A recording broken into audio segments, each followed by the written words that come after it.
அனைத்து தமிழ் மக்களுக்கும் கணேஷின் பணிவான வணக்கம். வாங்க ஃப்ரெண்ட்ஸ், மார்க்கெட் பற்றி டிஸ்கஸ் பண்ணலாம். ஸோ மார்க்கெட் வந்து கொஞ்சம் நெகட்டிவ்க்கு வந்து சேஞ்ச் ஆயிருக்கு அப்படிங்கிற மாதிரி சொல்லலாம். நேற்று வரைக்கும் பார்த்தீங்க அப்படின்னா நிஃப்டி எல்லாம் ஒரு 24,600 வரைக்கும் ரீச் ஆனது. இன்னைக்கு வந்து பார்த்தீங்க அப்படின்னா ஒரு சின்ன கேப் டவுனில் ஓப்பன் ஆகி ஸோ ஒரு சைட்வேஸ் மார்க்கெட் காலையில் வந்து ஒரு 4 கேண்டல் ஒரு 10:15 மணி வரைக்கும் ஒரு செல்லிங் எடுத்திருந்தது. அதுக்கப்புறம் பார்த்தீங்க அப்படின்னா ஒரு 24,353ல ஒரு சப்போர்ட் எடுத்து ஒரு சைட்வேஸ் மார்க்கெட்ல கம்ப்ளீட் ஆக போகுது அப்படின்னு சொல்லலாம். ஓகேங்களா, இது வந்து இறங்கினதுக்கு என்ன ரீசன் அப்படின்னா, ஸோ மேக்ஸிமம் நமக்கு ஏறி இருக்க வேண்டியது. ஏன்னா ட்ரம்ப் வந்து சீஸ்ஃபயர் வந்து போஸ்ட்போன் வந்து பண்ணியிருக்காரு. அது மட்டும் இல்லாமல் டேட் வந்து எதுவுமே அனௌன்ஸ் பண்ணலை. இப்போதைக்கு வந்து போர் நிறுத்தம் அப்படிங்கிற மாதிரி சொல்லியிருக்கிறாரு. சொன்னதோட மட்டும் இல்லாமல் சீஸ்ஃபயர் வந்து போர் நிறுத்தம் தான், இருந்தாலுமே எங்களோட படைகள் வந்து அந்த ஹார்மோஸை சுற்றி நின்றுக்கிட்டே தான் இருக்கும், எப்போனா தாக்குதல் வந்து பண்ணும் அப்படிங்கிற மாதிரி இவர் வந்து சொல்லியிருக்கிறாரு. படைகள் வந்து அங்கேயே நிற்கணும்னா அதுக்கு பேர் சீஸ்ஃபயர் இல்லைல்ல. அதாவது போர் நிறுத்தம்னா என்ன அப்படின்னா, ஸோ அவங்கள எதுவுமே டிஸ்டர்ப் பண்ணாமல் இருக்கணும், அதுதான் போர் நிறுத்தம். நாங்கள் அங்கேயே இருப்போம், துப்பாக்கி வச்சுட்டு குறி பார்த்துட்டே இருப்போம், ஆனால் போர் நிறுத்தம் வந்து இருக்கு அப்படின்னா ஸோ அது வந்து சரியான ஒரு நியூஸ் மாதிரி மார்க்கெட் வந்து எடுத்துக்கல. அது மட்டும் இல்லாமல் ஈரான் சைட்லேருந்து எந்த ஒரு அஃபிஷியலாக அனௌன்ஸ்மெண்ட் வந்து எதுவுமே வரல. இப்போ லாஸ்ட் டைம்லாம் சீஸ்ஃபயர்னு சொன்னோன்னே வந்து ஸ்ட்ரைட் ஆஃப் ஹார்மஸ் வந்து நாங்கள் ஓப்பன் பண்ணுறோம் அப்படிங்கிற மாதிரி சொன்னனால நமக்கு க்ரூட் ஆயில் வந்து பெரிய அளவில் இறங்குனது. நிஃப்டி எல்லாமே மார்க்கெட், இந்தியன் மார்க்கெட் எல்லாம் பெரிய அளவில் மேலே வந்தது. பட் இந்த நியூஸ் இம்பாக்ட் ஆகாதது காரணம் வந்து ஈரான் சைட்லேருந்து அடுத்த கட்ட பேச்சுவார்த்தைக்குமே எதுவுமே வந்து அவங்க எதுவுமே சொல்லலை. அது மட்டும் இல்லாமல் இந்த நியூஸ் வந்து அவர் என்ன அவங்க சைட்லேருந்து என்ன சொல்கிறாங்க அப்படின்னா, ட்ரம்ப் வந்து எங்க கூட பிளே பண்றாரு, மறுபடியும் ஏதாவது ஒரு குழப்பம் பண்றதுக்கு தான் இந்த சீஸ்ஃபயர் வந்து போஸ்ட்போன் பண்ணியிருக்கிறாரு, அவங்கள பத்தி எனக்கு தெரியும் அவரை பத்தி அப்படிங்கிற மாதிரி ஈரான் சைட்ல இருந்து அவங்க வந்து சொல்லியிருக்கிறாங்க. ஓகேங்களா, ஸோ ஓவராலா இப்போதைக்கு வந்து போர் நிறுத்தங்கிறது ஒரு நல்ல நியூஸ் தான். ஓகேங்களா, ஸோ இதுக்கப்புறம் என்ன நடக்குதுங்கிறது பார்க்கலாம். ஸோ நெக்ஸ்ட் வந்து இந்த அளவுக்கு இறங்குறதுக்கு என்னங்க காரணம்? ஓகே, ஒரு சீஸ்ஃபயர் நியூஸ்னா கொஞ்சம் மேலே வந்திருக்க வேண்டியது. ஸோ நேற்று வரைக்கும் கொஞ்சம் Q4 ரிசல்ட்ஸ் எல்லாம் கொஞ்சம் பாசிட்டிவா வந்துட்டு இருந்தது. இன்னைக்கு வந்து பாத்தீங்க அப்படின்னா HCL, ஸோ HCL டெக்னாலஜிஸ் வந்து நமக்கு வந்து கொஞ்சம் நெகட்டிவ் வந்து நியூஸ் வந்து கொடுத்துருந்தாங்க. நெகட்டிவ்னா என்ன சொல்றது அப்படின்னா, எதிர்பார்த்த ப்ராஃபிட்ஸ் Q4 ப்ராஃபிட்ஸ் வந்து கிடைக்கல. ஓகேங்களா, ஸோ அதை பேஸ் பண்ணி Q4 HCL டெக்னாலஜி எல்லாம் பார்த்தீங்க அப்படின்னா ஒரு 10% வரைக்கும் நமக்கு வந்து இறங்கியிருக்கு. ஸ்டாக் ஹிட் மேப்லேயே இருக்கிற செக்டார்லேயே எந்த செக்டார் வந்து பெரிய அளவில் டவுன் ஆயிருக்கு அப்படின்னு எடுத்துக்கிட்டோம் அப்படின்னா IT செக்டார் அப்படின்னு சொல்லலாம். இப்போ TCS எல்லாம் பார்த்தீங்க அப்படின்னா 2.70%, இன்ஃபோசிஸ் ஒரு 4%, HCL டெக் மஹேந்திரா, ஸோ எல்லாமே வந்து நமக்கு வந்து பெரிய அளவில் வந்து ஃபாலோ ஆயிருக்கு பேஸ்ட் ஆன் HCLோட Q4 ரிசல்ட்ஸ் வந்து சரியில்லாதனால. ஓகேங்களா, இப்போ நாளைக்கு எடுத்துக்கிட்டோம் அப்படின்னா இன்ஃபோசிஸோட Q4 ரிசல்ட்ஸ் இருக்கு. ஸோ இன்ஃபோசிஸ் வந்து மறுபடியும் நமக்கு வந்து ஒரு நெகட்டிவ் கொடுத்துருச்சு, அதாவது ப்ராஃபிட்ல Q4 நெட் ப்ராஃபிட் வராம ஸோ மறுபடியும் எதிர்பார்க்காத மாதிரி ஏதாவது ஒரு ரிசல்ட் வந்தது அப்படின்னா அது இறங்குறப்ப மறுபடியும் நிஃப்டி வந்து டவுன் ஆகக்கூடிய சான்சஸ் இருக்கு. ஏன் அப்படின்னா, இப்போ IT செக்டர், இப்போ நிஃப்டி ஐடின்னு எடுத்துக்கிட்டோம்னு வச்சுக்கோங்களேன், நிஃப்டி ஐடி எல்லாம் எடுத்துக்கிட்டோம் அப்படின்னா Infosys, TCS, HCL, Tech Mahindra, Wipro, Persistent, Coforge, LTI Mindtree, Mphasis, Oracle, இதெல்லாம் பார்த்தீங்க அப்படின்னா நிஃப்டி IT செக்டார்ல இருக்கிற ஸ்டாக்ஸ். இதுல ஹை வெயிட்டேஜ் ஸ்டாக்ஸ்னு எடுத்துக்கிட்டாலே 29.22% வந்து இன்ஃபோசிஸ் வந்து ஆக்குபை பண்ணிடுது. ஓகேங்களா, இப்போ HCL டெக் வந்து 12% தான். ஸோ 12% உண்டான ஸ்டாக்கே சரியா Q4 ரிசல்ட் வரல அப்படின்னா 10% பக்கம் ஃபால் ஆகுது. அப்படி ஃபால் ஆகுறப்ப நிஃப்டி ஃபால் ஆகுது, நிஃப்டியை பேஸ் பண்ணி நிஃப்டி ஐடியை பேஸ் பண்ணி நிஃப்டியும் ஃபால் ஆகக்கூடிய சான்சஸ் இருக்கு. அப்போ 29% இருக்கிற Q4 ரிசல்ட் இருக்கிற ஒரு ஸ்டாக் வந்து சரியா பெர்ஃபார்மன்ஸ் பண்ணல அப்படின்னா கண்டிப்பா நிஃப்டியும் ஃபால் ஆகிடும், நிஃப்டி ஐடியும் ஃபால் ஆகிடும். ஸோ அதை பேஸ் பண்ணி நிஃப்டியும் ஃபால் ஆகக்கூடிய சான்சஸ் இருக்கு. ஓகேங்களா, ஸோ இன்ஃபோசிஸோட ரிசல்ட்டை பொறுத்து தான் ஸோ நமக்கு வந்து நிஃப்டி அடுத்த கட்டத்தில் ஒரு பையிங் போகுமா செல்லிங் போகுமா அப்படிங்கிறத நாம வந்து பார்க்கலாம். ஸோ இன்ஃபோசிஸோட ADR வேல்யூஸ் நல்லா தான் இருக்கு. அதாவது மந்த்லி வைஸ் பார்த்தீங்க அப்படின்னா இன்ஃபோசிஸ் வந்து 5.79% வரைக்கும் கொடுத்துருக்காங்க. ஸோ நமக்கு வீக்லி வைஸ் டே வைஸ் தான் கொஞ்சம் நெகட்டிவ்ல இருக்க தவிர மந்த்லி வைஸ் ADR வேல்யூ வச்சு பார்க்குறப்ப நமக்கு வந்து இன்ஃபோசிஸ் வந்து பாசிட்டிவ்ல தான் இருக்கு. ஓகேங்களா, ஸோ பார்க்கலாம். இன்னைக்கு வந்து இன்ஃபோசிஸ்ல ப்ராஃபிட் கீழே இறக்கியிருக்காங்க. மேபி அந்த இடத்துல பையிங் பண்றதுக்கு லாஸ்ட் டைம்ல சான்சஸ் இருக்கு. ஸோ நிறைய பேர் ஹோல்டு பண்ணியிருக்கவும் வாய்ப்புகள் இருக்கு. பார்க்கலாம் எப்படி வந்து ரிசல்ட் வருது. ஸோ மற்றபடி ஆட்டோ செக்டாரும் கொஞ்சம் ஃபால் தான். ஸோ FMCG கொஞ்சம் பரவாயில்ல, ஏன்னா நெஸ்ல் IND எல்லாம் நமக்கு ரிசல்ட்ஸ் எல்லாம் நல்லா தான் வந்துட்டு இருந்து FMCG செக்டாரை பொறுத்த வரைக்கும். ஸோ அது மட்டும் தான் கொஞ்சம் பாசிட்டிவ் அப்படிங்கிற மாதிரி சொல்லலாம். ஸோ நெக்ஸ்ட் வந்து ஓப்பன் இன்ட்ரெஸ்ட் எப்படிங்க இருக்கு அப்படின்னா bank Nifty, fin Nifty, mid cap Nifty, bank X இதெல்லாம் பாத்தீங்கன்னா அப்படின்னா ஒரு ஈக்குவல் க்ளோசிங் தான். நிஃப்டி அண்ட் சென்செக்ஸ் மட்டும் கால் ஆப்ஷனை செல் பண்ணி புட் ஆப்ஷனை பை பண்ணியிருக்கிற மாதிரி க்ளோசிங் வந்து கொடுத்துருக்காங்க. ஸோ இதுக்கு முன்னாடி ஒரு வாரம்லாம் எப்படி இருந்தது அப்படின்னா கால் ஆப்ஷனை பை பண்ணி புட் ஆப்ஷனை செல் பண்ணியிருக்கிற மாதிரி க்ளோசிங் கொடுத்துருந்தாங்க. இது மார்னிங் அப்படிதான் இருந்தது. இப்போ மார்னிங் ஒரு 9:50 ஒரு 12 o'clock வரைக்கும் பார்த்தீங்க அப்படின்னா ஓப்பன் இன்ட்ரெஸ்ட் வந்து கால் ஆப்ஷன் பையிங் சைடு தான் ரொம்ப சப்போர்ட் பண்ணிட்டு இருந்தது. 12 o'clock மேலே தான் நமக்கு வந்து செல் சைடுக்கு வந்து சேஞ்ச் ஆயிருக்கு அப்படிங்கிற மாதிரி சொல்லலாம். நெக்ஸ்ட் வந்து NSE இந்தியா மொத்தம் வந்து 3344 ஸ்டாக்ஸ் வந்து ட்ரேட் ஆயிருக்கு. அதில் அட்வான்ஸ் வந்து 1952, டிக்ளைன்ஸ் வந்து 1272, அன்சேஞ்ச் வந்து 120. 52 வீக் ஹைல 125 ஸ்டாக்ஸும் 52 வீக் லோல வந்து பாத்தீங்க அப்படின்னா 30 ஸ்டாக்ஸ் இருக்கு. ஸோ என்னதான் 52 வீக் ஹைல 120 ஸ்டாக்ஸ் இருந்தாலுமே அது எல்லாமே ஒரு மிட் கேப் ஸ்டாக்ஸ் தான். பெரிய அளவில் ஹைவேட்டே ஸ்டாக்ஸ் பெரிய அளவில் மேலே கொண்டு வரல. ஓகேங்களா, அப்பர் சர்க்கியூட்ல 120, லோயர் சர்க்கியூட் 54. ஸோ ஓவராலா நமக்கு வந்து இன்னமும் NSE ஸ்டாக்ஸ் வந்து ஒரு பாசிட்டிவ் சைடு தான் நிற்கிறதே தவிர பெரிய அளவில் இறங்கலைங்க. இன்னைக்கு வந்து மேலே வராததுக்கு காரணம் வந்து HCL டெக்னாலஜிஸ் அப்படின்னு சொல்லலாம். பட் என்ன சொல்றது அப்படின்னா பெரிய அளவுக்கு கீழே விழுகுமா அப்படின்னு கேட்டீங்க அப்படின்னா டவுட் தான் நிஃப்டியை பொறுத்த வரைக்கும். நெக்ஸ்ட் வந்து செக்டார் வைஸ் க்ளோசிங்னா பேங்கிங், ஃபின் நிஃப்டி, அதுக்கப்புறம் பார்த்தீங்கன்னா ஐடி செக்டார், பிரைவேட் பேங்க் இதெல்லாம் பார்த்தீங்க அப்படின்னா நெகட்டிவ் க்ளோசிங். ஐடி செக்டார் கிட்டத்தட்ட 3.67% பக்கம் ஃபால் ஆயிருக்கு. FMCG, health care, metal sector எல்லாமே வந்து நமக்கு வந்து பர்ஃபெக்டாக வந்து போயிட்டு இருக்கு. ஓகேங்களா, ஸோ நாளைக்கு வந்து நமக்கு சென்செக்ஸ் எக்ஸ்பைரி இருக்கு. ஸோ சென்செக்ஸ் எக்ஸ்பைரிலாம் கண்டிப்பாக வந்து செல்லிங் நடந்தால் எப்படி போகும் அப்படிங்கிறத நம்ம டெக்னிக்கல் வைஸாக வந்து பார்க்கலாம். நெக்ஸ்ட் வந்து ஹைவேட்டே ஸ்டாக்ஸ்.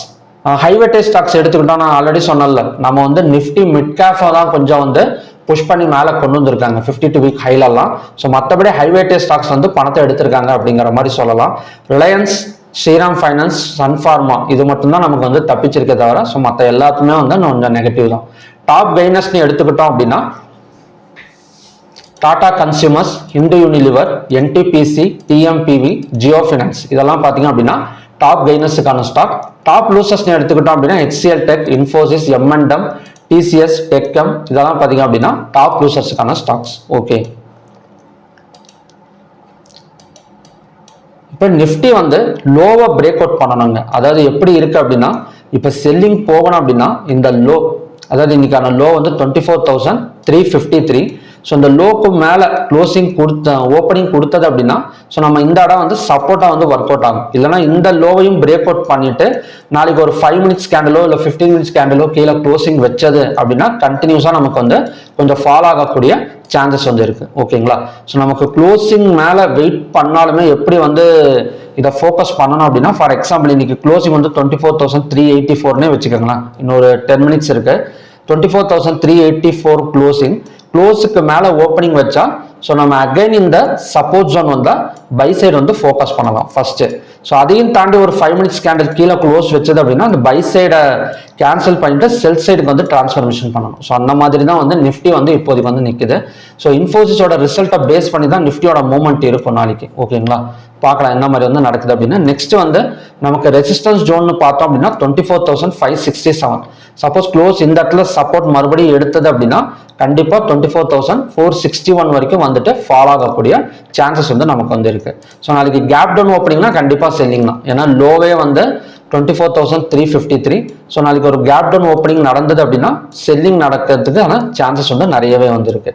நெக்ஸ்ட் வந்து bank Nifty. So bank Nifty பார்த்தோம் அப்படின்னா ஒரு ரவுண்ட் பாட்டம் பேட்டர்ன் வந்து கிரியேட் ஆயிருக்கு.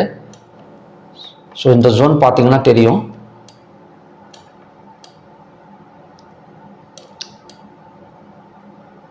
இது என்னங்க ஏதோ பல்பு மாதிரி இருக்குன்னு நினைச்சுக்காதீங்க. இது வந்து பார்த்தீங்க அப்படின்னா ரவுண்ட் பாட்டம் பேட்டர்ன். இந்த டூல் வந்து இதுலேயே இருக்கும். ஸோ இந்த டூல் வந்து பார்த்தீங்க அப்படின்னா செக்டார்னு இருக்கும். ஸோ அந்த செக்டாருங்கிற டூல் வச்சு தான் ஸோ நம்ம இந்த மாதிரி பேட்டர்ன் வந்து ட்ரா பண்ண முடியும். ஓகேங்களா, ஸோ ரவுண்ட் பாட்டம் பேட்டர்ன் வந்து 2 வகையாக இருக்குது. நிறைய இப்படியும் ட்ரா பண்ணலாம். இப்படி ட்ரா பண்ணீங்க அப்படின்னா பை சைடு பிரேக் அவுட். ஓகேங்களா, ஸோ இது வந்து இன்வெர்டட் இந்த மாதிரி ரவுண்ட் பாட்டம் பேட்டர்ன். ஸோ அப் சைட்லேருந்து பிரேக் அவுட் பண்ணால் ஸோ நமக்கு வந்து இந்த மாதிரி ட்ரா பண்ணோம் அப்படின்னா செல் சைடுக்காக நம்ம வந்து ட்ரா பண்ணுறோம். இப்போ இந்த ரவுண்ட் பாட்டம் பேட்டர்ன் வந்து பார்த்தீங்க அப்படின்னா பேங்க் நிஃப்டியில் வந்து கிரியேட் ஆயிருக்கு. இதோட நெக்லைன் வந்து இதுதான். ஸோ உங்களுக்கு பார்த்தீங்கன்னா தெரியும் இந்த ஜோன் அழகாக வந்து கீழே வந்துட்டு இருக்கு. இந்த 57,001 பிரேக் அவுட் பண்ணால் கண்டினியூஸாக நமக்கு வந்து ஒரு நல்ல செல்லிங் வந்து எதிர்பார்க்கலாம் பேங்க் நிஃப்டியை பொறுத்த வரைக்கும். ஓகேங்களா, ஸோ இந்த பேட்டர்னில் நம்ம இப்போதைக்கு இது மட்டும் பார்க்கலாம். சப்போர்ட் அண்ட் ரெசிஸ்டன்ஸ் வேணாம். ஒரே ஒரு டிசிஷன் மட்டும் எடுத்துட்டு விட்டுறலாம் பேங்க் நிஃப்டியை பொறுத்த வரைக்கும். இப்போ 57,001 தான் நெக்லைன். இந்த நெக்லைனை பிரேக் அவுட் பண்ணிட்டு ஒரு 5 மினிட்ஸ் 15 மினிட்ஸ் கேண்டில் க்ளோசிங் வச்சா செல்லிங் ஸ்டார்ட். ஓகேங்களா? ஸோ அதோட இந்த பேங்க் நிஃப்டியோட ப்ரிடிக்ஷன் முடிச்சுக்கலாம். சப்போர்ட் அண்ட் ரெசிஸ்டன்ஸ் வேணாம், ஏன்னா கஷ்டப்பட்டு ஒரு என்ன சொல்றது அப்படின்னா ஒரு பேட்டர்னை ட்ரா பண்ணிட்டு ஸோ அதில் வந்து கன்ஃபியூஸ் பண்ணிக்க வேணும். ஓகேங்களா? ஸோ நெக்ஸ்ட் வந்து ஃபின் நிஃப்டிக்கு போயிடலாம். இப்போ ஃபின் நிஃப்டி பார்த்தோம் அப்படின்னா ஒரு சப்போர்ட் அண்ட் ரெசிஸ்டன்ஸுக்குள்ளார தான் இருக்குது அப்படிங்கிற மாதிரி சொல்லலாம். ஸோ நெக்ஸ்ட் ரெசிஸ்டன்ஸுங்கிறது இன்னைக்கான ஹை தான். ஸோ இன்னைக்கான ஹை தான் நெக்ஸ்ட் ரெசிஸ்டன்ஸ். சப்போர்ட்டுங்கிறது 26,455, ரெசிஸ்டன்ஸுங்கிறது 26,880. மிட் கேப் நிஃப்டி மட்டும் பை சைடு பிரேக் அவுட் ஆயிருக்குங்க. அது எவ்வளோ தூரம் தாக்கு பிடிக்கும் தெரியல. ஸோ மிட் கேப் நிஃப்டி மட்டும் பார்த்தீங்க அப்படின்னா 13,949 பிரேக் அவுட் ஆயிருக்கு. நெக்ஸ்ட் சப்போர்ட் ஜோனுங்கிறது 13,851. ஸோ சென்செக்ஸ் எக்ஸ்பைரி நமக்கு வந்து செல்லிங் சைடு சாதகமாக இருந்தது அப்படின்னா பேங்க் நிஃப்டியோட இந்த பேட்டர்ன் ஒர்க் ஆகிறப்ப ஸோ நல்ல செல்லிங் சைடு பாயிண்ட்ஸ் வந்து நம்ம என்ன சொல்றது அப்படின்னா கொஞ்சம் கீழே இறங்கிறதுக்கு சான்சஸ் இருக்கு. நெக்ஸ்ட் வந்து சென்செக்ஸ். ஸோ சென்செக்ஸும் சேம் கண்டிஷன் தான், லோ தான் பார்த்தீங்க அப்படின்னா next support and break out point.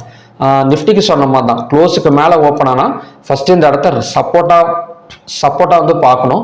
இதையும் பிரேக் அவுட் பண்ணிட்டு ஒரு 5 மினிட்ஸ் 15 மினிட்ஸ் கேண்டல் கீழே க்ளோஸ் வச்சது அப்படின்னா இந்த சப்போர்ட் வந்து பிரேக் அவுட் செல் சைடு பிரேக் அவுட் வந்து சேஞ்ச் ஆயிடுச்சு அப்படிங்கிற மாதிரி எடுத்துக்கணும். ஓகேங்களா?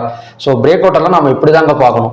ஒரு பிரேக் அவுட் எடுக்கிறோம் அப்படின்னா ஏன்னா ஒரு சில லைன்ஸ் எல்லாம் பார்த்தீங்க அப்படின்னா இப்போ ஒரு ட்ரெண்ட் லைன் வந்து டிரா பண்றோம்னு வச்சுக்கோங்களேன். இப்போ உதாரணத்துக்கு இன்னைக்கு கூட டெலிகிராம்ல வந்து ஒரு ட்ரெண்ட் லைன் வந்து டிரா பண்ணியிருந்தேன். ஸோ ஃபார் எக்ஸாம்பிள் இதுதான் ட்ரெண்ட் லைன்னு வச்சுக்கோங்களேன். இப்போ இதுதான் ட்ரெண்ட் லைன். ஓகேங்களா?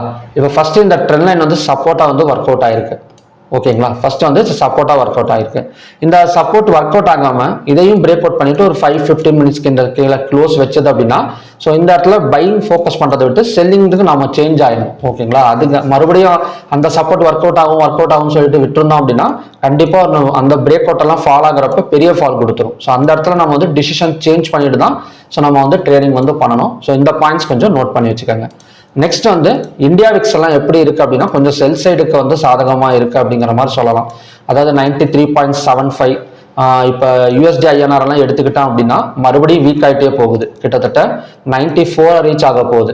ஸோ நான் ஆல்ரெடி சொன்ன மாதிரி தான் இப்போ இந்த இடத்துல யூஎஸ்டி ஐஎன்ஆர் வந்து பிரேக் அவுட் ஆயிருக்கு. இந்த ஜோன் பார்த்தீங்க அப்படின்னா ஒரு டபிள்யூ பேட்டர்ன் வந்து பிரேக் அவுட் ஆயிருக்கு. ஸோ இதோட அடுத்த எண்டுன்னு பார்த்தீங்க அப்படின்னா 95 ருபீஸ். ஸோ 95 ருபீஸ் எல்லாம் வந்தது அப்படின்னா மறுபடியும் எஃப்ஐஎஸ் வந்து பணத்தை வந்து வெளியெடுக்க ஆரம்பிச்சிருவாங்க. ஓகேங்களா? ஸோ இன்ஃபோசிஸோட ரிசல்ட் மட்டும் கொஞ்சம் நெகட்டிவ் வந்தது அப்படின்னா இது எல்லாமே கண்டினியூஸாக பெரிய அளவில் நடக்கும். ஓகேங்களா? ஓகே ஃப்ரெண்ட்ஸ், இதுதான் பார்த்தீங்கன்னா நாளைக்கான கண்டிஷன்ஸ். நான் சொன்ன மாதிரி தான் நிஃப்டியோட லோ தான், நிஃப்டி சென்செக்ஸ் இதெல்லாம் பார்த்தீங்க அப்படின்னா டே லோ தான். நெக்ஸ்ட் நாளைக்கான sell side break out. So bank Nifty பிரச்சனை கிடையாது, ஒரு பேட்டர்ன் கிரியேட் ஆயிருக்கு. ஸோ அதை ட்ரா பண்ணிக்கோங்க. ஓகேங்களா? நான் வந்து பேங்க் நிஃப்டி எல்லாம் பார்த்தீங்க அப்படின்னா 15 மினிட்ஸ் வச்சு தான் ட்ரா பண்ணியிருக்கேன் இந்த பேட்டர்னை. ஸோ ட்ரை பண்ணி பாருங்க. ஏதாவது டவுட் இருந்தால் எனக்கு வந்து மெசேஜ் பண்ணுங்க. எப்படி ட்ரா பண்ணுறதுன்னு தெரியல அப்படின்னா ஸோ எனக்கு மெசேஜ் பண்ணுங்க, நான் வந்து கண்டிப்பாக உங்களுக்கு வந்து ஹெல்ப் பண்ணுறேன். ஓகேங்களா? ஸோ ஓகே ஃப்ரெண்ட்ஸ், நெக்ஸ்ட் வந்து நம்ம க்ரூட் ஆயிலுக்கு போயிடலாம். இப்போ க்ரூட் ஆயில் பார்த்தோம் அப்படின்னா மார்னிங்ல சொன்ன மாதிரி தான், அதாவது இன்னைக்கு வந்து க்ரூட் ஆயில் இன்வென்ட்ரி டேட்டா இருக்கு. யூஎஸ்ல வந்து இன்வென்ட்ரி டேட்டா இருக்கு. காலையில ஏபிஐ வந்து எந்த மாதிரி வந்து எஸ்டிமேட் பண்ணியிருந்தாங்க அப்படின்னா இந்த மாதிரி க்ரூட் ஆயில் வந்து கம்மியா இருக்கு யூஎஸ்ல, அதனால கொஞ்சம் டிமாண்ட் வந்து கிரியேட் ஆகும் அப்படிங்கிற மாதிரி எஸ்டிமேட் பண்ணியிருந்தாங்க. ஸோ மார்னிங்லேயே நம்ம பார்த்ததான் 8,365க்கு மேலே ஓப்பன் ஆனாலும் இல்லைன்னா கீழே இறங்கி மறுபடியும் 8,365 பிரேக் அவுட் பண்ணாலும் நமக்கு 8,599 வரைக்கும் வரதுக்கு சான்சஸ் இருக்கு அப்படிங்கிறத பார்த்துருந்தோம். இந்த இடத்துல டபுள் டாப் ரெசிஸ்டன்ஸ் எடுத்திருக்கு, பட் கேரண்டியான்னு கேட்டிங்கன்னா கிடையாது. ஏன்னா நல்ல டிமாண்ட் தான் எனக்கு இன்னைக்கு இன்வென்ட்ரி டேட்டா வந்து நமக்கு ரெட்டு தான் வரும், சாரி கிரீன் தான் வரும் மேக்சிமம். ஓகேங்களா? ஸோ அதனால இந்த இடத்த வந்து பிரேக் அவுட்டா பார்க்கறது நல்லது. இந்த ஜோனை வந்து பார்த்தீங்க அப்படின்னா ரெசிஸ்டன்ஸாக பார்க்கறத விட பிரேக் அவுட்டாக பார்க்கலாம். ஸோ 8,599 பிரேக் அவுட் பண்ணால் 8,700 8,800 வரதுக்கெல்லாம் சான்சஸ் இருக்கு. ஓகேங்களா? அது மட்டும் இல்லாமல் ஈரான் சைட்லேருந்து எந்த ஒரு அஃபிஷியல் நியூஸும் வரல, அடுத்த கட்ட பேச்சுவார்த்தைக்கும் அவங்க உட்கார மாட்டேன்னு சொல்லிட்டாங்க. இது ஸ்ட்ரைட் ஆஃப் ஃபார்மர்ஸ் க்ளோஸ்ல இருக்கு. எல்லாமே வந்து க்ரூட் ஆயில வந்து டிமாண்ட் தான் கிரியேட் பண்ணுமே தவிர சப்ளை வந்து கிரியேட் பண்ணாது இப்போதைக்கு. நெக்ஸ்ட் வந்து நேச்சுரல் கேஸ்.